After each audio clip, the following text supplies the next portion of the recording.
Welcome to easyodds.com. My name is Ross Casey. I'm here with Jake Johns to go through the first feature race of the Cheltenham Festival on the Tuesday.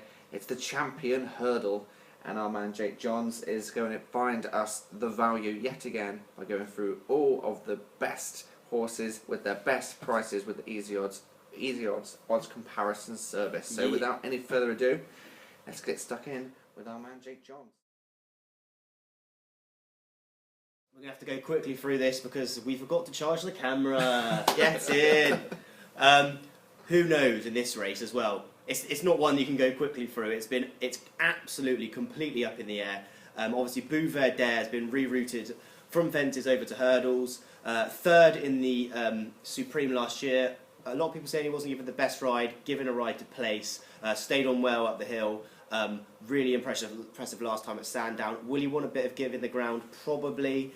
What did he beat last time? Pretty much nothing. Irving doesn't do anything at this time of the year. And then Raven Black is all right marker. He runs well at Sandown. But he did do it on the bridle. He did it. Barry Garrett was motionless. But a 3-1, 7-2, a little bit too short for me. When I first wrote my tips back in October, I tipped up Yanworth at 16-1, which looks pretty good now. I still really like Yanworth. I went off him a little bit when I thought Annie Power and Fahim was still going to be in the race, but obviously they've been late withdrawals. Annie Power was my other tip, but obviously she's gone. Yeah, and I think Yanworth is at a really decent price now. You can get him at 5-1, 11-2. 11-2, if you can get 6-1 on the day, I will be absolutely eating that up for breakfast each way. I eat pieces of shit like you for breakfast. You eat pieces of shit for breakfast? No. That is just a cracking price. I think he's got fantastic form in the book already. Obviously, he was second in the Neptune last year. He wasn't given the best of rides at all. I think Barry Garrett was very confident he was going to win. He rode him round the outside the whole way. Just wasn't given the best type of rides at all in the end. York Hill was pretty keen as well, to be fair. But I've always thought he'd be better over 2 miles. You need to stay quite well, and even though the Champion Hurdle is over 2 miles, you need to stay quite well to win this. Obviously, he stays a bit further. The plan was apparently initially to go to the World Hurdle. I thought that would have been a mistake. I think it's a fantastic horse. There's been a bit of injury kind of doubts recently. Missed his intended target. He's going to go straight to the festival, I think, unless they run him in something very quickly before that. But he's good at Cheltenham. He goes on any ground. Yeah, he beat the new one last time, which didn't look like that great form. He did it very easily, and the new one won next time. So it's not awful form. I just think he's a pretty good horse. I'm assuming Barry Garrett is going to ride Bouvert now. I don't know. It's not that bad a problem really when you think about it. And when you just think about how much the race has cut up, there's no standout horse at all in it. I think if you can get him each way at 6-1, he's 11-2 at the moment, best price. You might as well go to win. But if on the day you can get a 6-1, 11-2, that is a fantastic price, I'd say. It's just filled up with Petit Mouchoir, obviously won at Leopardstown recently. Not 100% on that form. Nichols Canyon does not go well at Leopardstown. Footpad was in second, who isn't the best. Obviously, probably improved quite a lot. But I don't know. Petit Mouchoir has obviously improved from last season. When he lost to Bouvert at Aintree, we weren't all thinking that was fantastic form. But it obviously was. He was 40-1 that day. So I just think he's probably going to go well, but he's not my pick at that price at 9-2. Then we're getting into kind of handicapper territory. Brain power has obviously improved massively for another one for Nicky Henderson. But he's only won handicaps, and the handicap of his Ascot win, the form of his Ascot win, it isn't working out very well at all, I would say. And then if you move down the order, even further than that, Vroom Vroom Mag, where's she going to go? No point talking about her because, I mean, if she was awful last time. She just got the better of Midnight Jazz at Doncaster. That was obviously not her form, but I don't think 2 miles is her trip anyway. I think she's a better chaser than she is hurdler. She's just resigned to being the super sub for Willie Mullins in whatever race that they need her. But they won't go over fences this late on in the season, almost definitely. So what's she going to run in? They got Limini, but we haven't seen her yet in the mares, and she was not that great last year either. At Aintree, and then we've got Vroom Vroom Mag. I think most likely she's going to go for the mares. So I don't know. Jeski is an interesting one. Obviously, it's non-runner no bet in most places now, but he is another one for AP. and JP, sorry, and AP does a lot for him as well. But and Jeski, but is he going to go to the World Hurdle or the Champion Hurdle? He's not that old, so he could. It seems like he's been around for a long time when he's running against Hurricane Fly and that. But I just think he's a pretty good price. But I've never been the biggest fan of Jeski, to be honest. I don't really know why. I just don't think he's obviously a former winner as well. And he was good last time, but Renetti wasn't that great, and he was getting away from the field. I'd like to see him run again before he goes, unless he goes straight to the champion, but I won't be touching him unless you can get a pretty decent price. And then it's the new one, somehow, is back into the picture because it's cut up so badly. But yeah, and then they keep going down the order. There's tons. Apples Jade, probably going to go to the mares. Also been said by Eddie Leary that she's going to go for the mares as well. So it's just up in the air.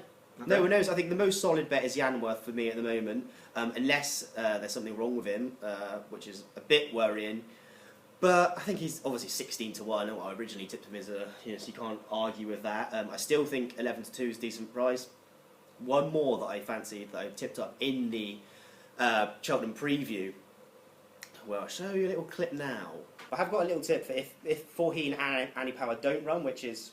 And could happen. Could happen, I suppose. It's not that likely anymore. Yeah. But we haven't seen either of them, and we have no idea what's going on really. Yeah. So it could happen. And I just think Moon Racer.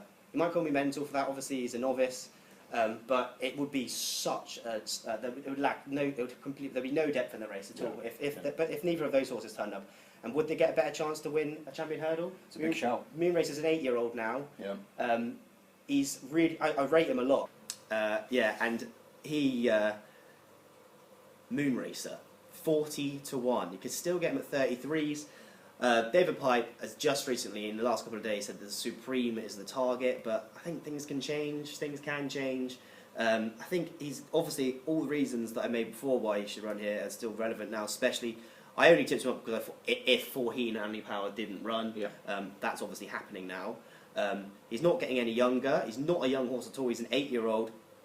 I think so much of him. He's unbeaten at Cheltenham. He won the champion bumper when so much went against him, blew the start, and that was a decent champion bumper as well. He should have beaten Blow by Blow in the bumper there last season. Blow by Blow is a very, very good horse. I mean, Timeform ratings don't rate him that highly, but Timeform ratings aren't everything. He should have beaten Blow by Blow, who is obviously a fantastic horse, and JJ Codd went way too early that day, made his move too early, and he couldn't hold it up. He's unbeaten over hurdles. Obviously, he won that race at Cheltenham, which was a bit of a nothing race where there was no pace, but that wouldn't have suited him. It's not like he took advantage of that. He would prefer a faster pace and a bigger field. It's pretty much unheard of for a novice to run the Champion Hurdle, but I don't know. If he runs in an ideal world, it'll be him running in this, Charlie Parkes running in the Supreme, Defi DeSoya in the Triumph Treble, because I will be out of this country and in Barbados and living there if that happens. But yeah, he's 33 to 1. I think you can get 33 to 1 non-runner no bet. So there's no reason not to back him each way. But my other fancy is still going to be Yanworth. I think it's the best price of 11 to 2. I'll quickly check on the Easy Odds. Oh, that's not the right page. Easy Odds page, and he is the best price of 11 to 2, 5 to 1. That's decent to me, I think. But yeah, Yanworth. Oh, York Hill. Forgot about him as well. Is he going to be? There was big rumours on Twitter earlier this week that he was going to be rerouted to the Champion Hurdle after Forheen got taken out.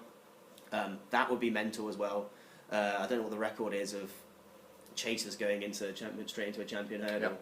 Yep. I can see there that he's a difference there of 3 to 1 to 6 to 1. Yeah, so. Well, that's because it's non-runner no bet kind of thing. So.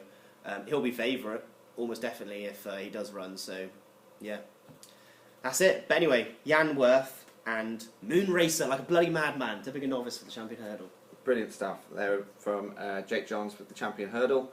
Don't forget this is sponsored by Genting, who have a great offer. If you bet £25 on the Cheltenham Festival, they'll give you 10 free spins for each day of the festival. So that's 40 free spins to win yourself even more money with Genting for the Cheltenham Festival. Thanks very much for watching. Don't forget to subscribe to our channel, like this video, comment on this video, and also download the Cheltenham Easy Odds app, which will be around about Jake's head over there. So thanks so much for watching. My name is Ross Casey, this is Jake Johns, and we are easyodds.com. Bye.